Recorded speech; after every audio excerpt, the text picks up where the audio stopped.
Jonathan Lee Riches investigates. I'm going to share with everyone a wild situation out of Alabama. This is a wild case, folks. Right here, you see 24-year-old Micah Washington from Alabama. And he was involved with an incident with an officer named Dana Elmore, Tuscaloosa, Alabama. And there's a viral video going out where this officer had Micah Washington here handcuffed onto a hood of a car, and she tasered him while he was handcuffed. And I want to show you that video first, and then we will further discuss. Stand up.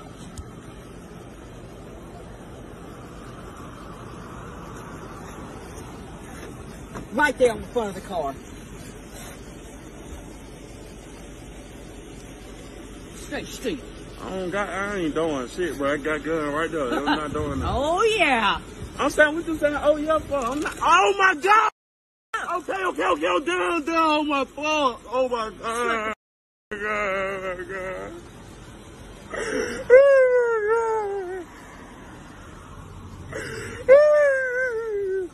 You want it again? No, man. Shut the you was big and bad. Shut your up. Now, what do you think? Do you think that was justified for the officer? No matter if Mr. Washington committed crimes or not, he was already in handcuffs, had a gun on him, put the gun on the hood, and then tasered him while he was handcuffed. A lot of controversy over that.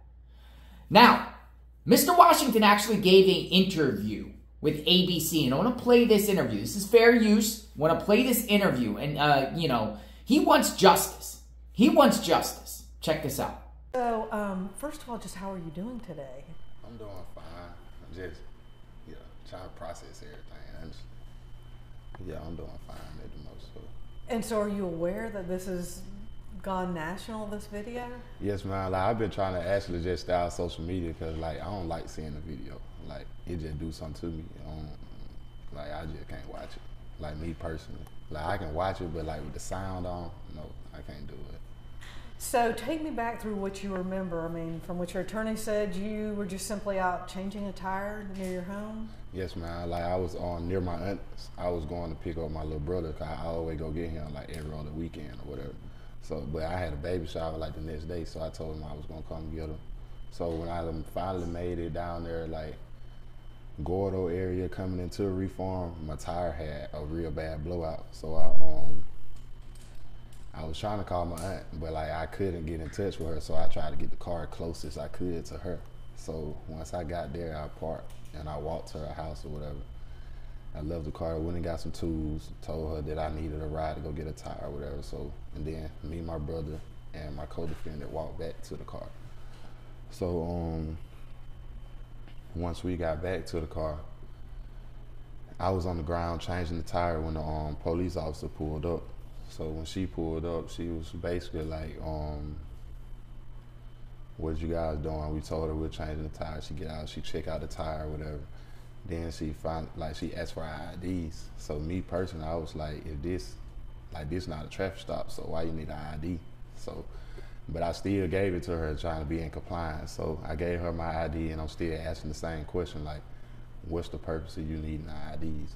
So that's when she finally feels some type of way or whatever. So she told me to go stand on the back of the car, and I was like, I'm not being detained, so I don't have to do anything. So so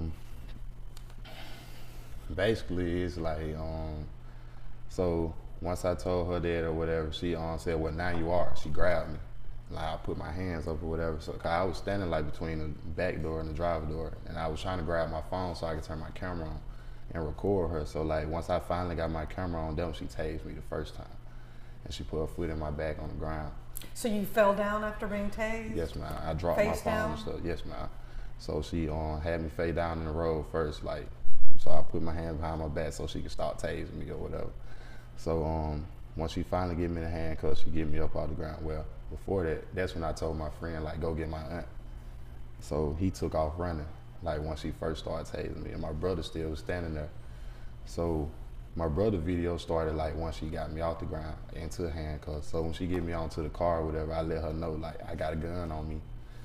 Like, so it won't go any farther than it did. So Okay, so let's stop there. You had a legally carried gun. yes, ma'am. Okay. So once she found the gun, so she made a comment, oh yeah. I was like, what's the problem? Like basically like asked her why you saying that. She like she didn't want me to talk it out, basically. So when I asked her that, that's when she tased me again. So now I'm like, I don't know what finna go on, like like that, but like Are you pretty nervous at that point? Yeah, I was nervous. Like I was really like not really just nervous for myself, but like I was scared for the people that I was with. Like I don't really be thinking about myself. Like I be worried about the people that I be around, and that's my little brother. Like he gotta watch this. Like, you know, like that's what really just bothered me the most about the whole thing. And how old's your brother? How old? He's like 17. 17. Yeah. So he was recording. Were you aware he was recording? Like I ain't know he was recording until I like actually leaned on the car and I looked at him. And like when she put me in the back of the car, that's when his video kind of like shut off because she came and snatched him up and put him in the car like up by a bridge.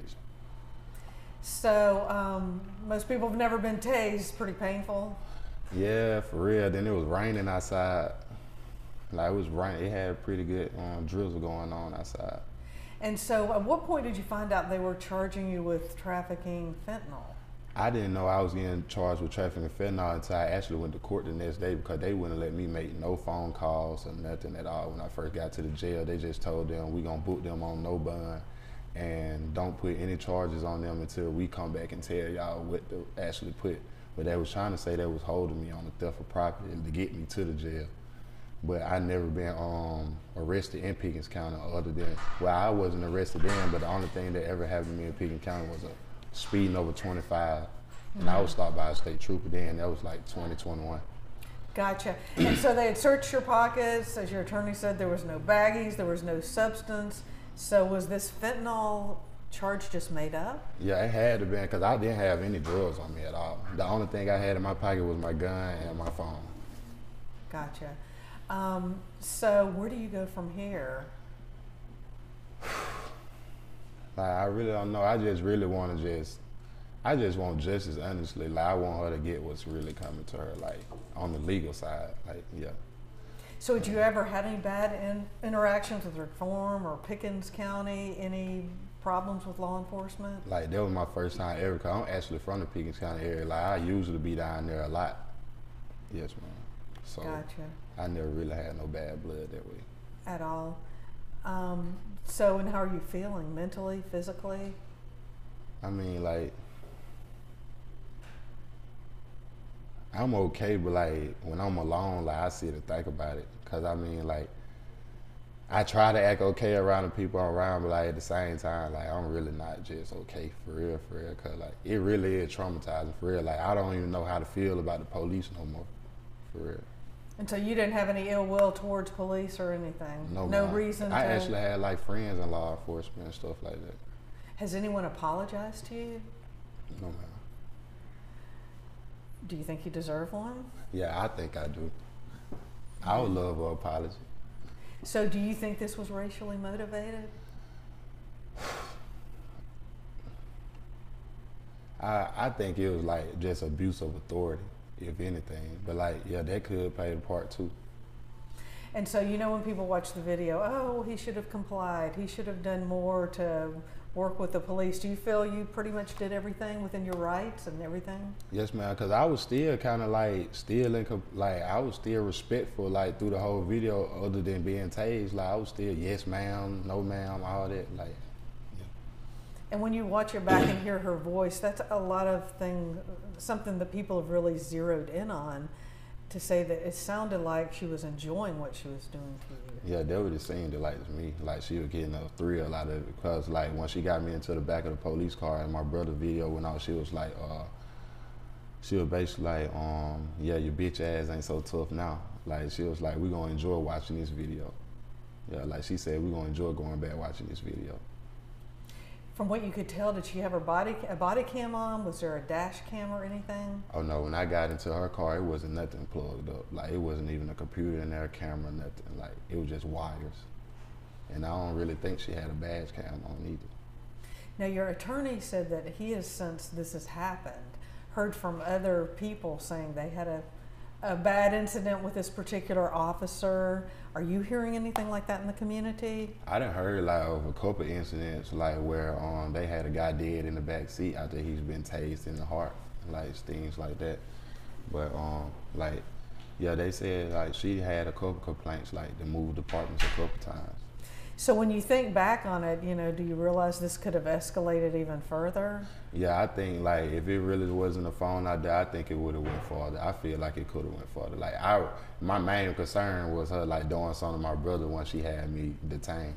So at what point did she realize he was recording? I don't think she ever knew. At all? Yeah, I don't think she ever knew he was recording. So you've got to go, you live in the area. Are you worried of any repercussions? Not really, cause I stay up in Tuscaloosa area. Like my brother, like my aunt, them like really for that. Like I'm really worried about him, honestly. Yeah. So you're gonna stay out of the area? Oh yeah, most definitely. So if there wasn't a video, do you think you would still be sitting in jail? Yeah, I think I still have a $500,000 bond, cause that's just Pickens County. So when you walked in the court, that's when you first heard you had the charge and the $500,000 bond? Yes, ma'am. That's when I first heard all my charges. Like, I never knew what I was finna get booked for when I went to jail. Like, I had no charges at all. It just said, it was blank with no bond. And so you've never been a drug dealer? There'd be no reason for them to suspect any of this? No, You're a ma'am. good kid. Yes, ma'am. Like, overall. Like any other 20-year-old, right? Yes, ma'am. Well, again, kind of big picture. I mean, a lot of people are going to watch this and just like, especially a person of color, be afraid of police. What do we need to do to make this right in this country and quit having these incidents? It's like every week now. I think we need to hold the people like up higher, more accountable.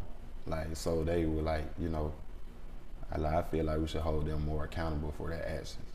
Cause they like I just seen like a lot of incidents where like the cop just get leave with pay, like, or like maybe they may settle the settle the lawsuit, but the officer never get anything done to them. Like they free at home to do whatever they want to do. So does this officer need to be fired? Yes, I feel she needs to be fired. And do you think it's an individual type problem, or is this like countywide? I feel like it's countywide because I think they work together. Yeah, it's it's countywide because they haven't even spoke on the situation yet at all. Did you happen to see the coverage yesterday also about the football player? Oh yes, ma'am. I saw a little bit of it. Yes, ma'am. You've seen that as well. So that was the same county, the same jail. Oh yes, ma'am. Were you treated okay once you were in jail? Yes, ma'am. It was okay. Like only thing, like basically, like it was just hard for me to get a call home, like let my mom know I was okay. And so, kind of again, when you play this back in your mind, are you kind of even more afraid that this could have ended differently? Yeah, like for real, like that video really traumatizing for real. Like I can't watch that video. Like I don't even like to really think about it. Honestly, like all the Facebook posts and stuff. Like I try to stay off social media. Mm-hmm. Was there anything else you want to add? I mean, what would you say to this officer if she was here? I don't think I'd say anything. So I don't want to be around it. I don't want to be around it at all, honestly. Mm-hmm. But again, do you think you're going to look at police differently now if you ever have another encounter? Yeah, like I don't see, like me personally, like I always been the type of person like don't stop until I feel safe. Like, and I'm actually be real big on that now. Like I feel like they should actually pass a law to where people shouldn't have to stop for the police until they actually feel safe enough to like stop and let them do their job. Getting to like a public place? Yes, ma'am. And around people. Gotcha. So again, anything else you want to add? No, ma'am. Not at all. Are you getting a lot of support from friends and family? Yes, ma'am. Like they try to keep my head strong. Okay. And what do you hope to come of this lawsuit? I just hope to get like justice for me, not just for me, for like the other families that had to go through things and then like they start doing things more differently, honestly, in that area. And so again, if there wasn't this videotape, what do you think situation you'd be in right now? I'd be facing probably federal charges right now, for real. The trafficking and all that. So do you think they just manufactured some evidence, or how did they come up with this fentanyl? I really don't know where the fentanyl came from. Because in the video you can see you're searched and there's Yeah. nothing there. Yes, ma'am. And she said she grabbed a 7-gram baggie out of my pocket, and I never had any drugs on me at all. Gotcha. All right, well, thank you again for talking to us. So it's good to get some insight from Mr. Washington here. This officer here, I think, is in some big trouble for doing this. He was just on the side of the road fixing a tire, and then, you know, she comes up on him, and, you know, the trouble starts. Minding his own business, and he was charged with, you know, drug charges, which later, you know, showed that they weren't drugs. So what in the world is going on with this particular case? I'm going to be following, you know, we support law enforcement on this channel, but I think we can agree on this one that the officer overstepped her boundaries. Maybe if she just arrested him and he went through the process without him being tasered, that would be another story, you know, because people do get arrested for false arrests. And when I did have a gun on him, but being tasered while in handcuffs is, I think that's a violation of all policy, protocol, procedures, and maybe possibly criminal, right? What do you think? Subscribe to my channel, like, hit the notification button. Praying for Mr. Washington. You know, his interview, the interview that we just showed, he sounds like, you know, he has his head together and right. Maybe this was a learning experience for him. And will he get justice? Remains to be seen. If he does, I will share with all of you. JLR Investigates. We will talk soon. Stay tuned.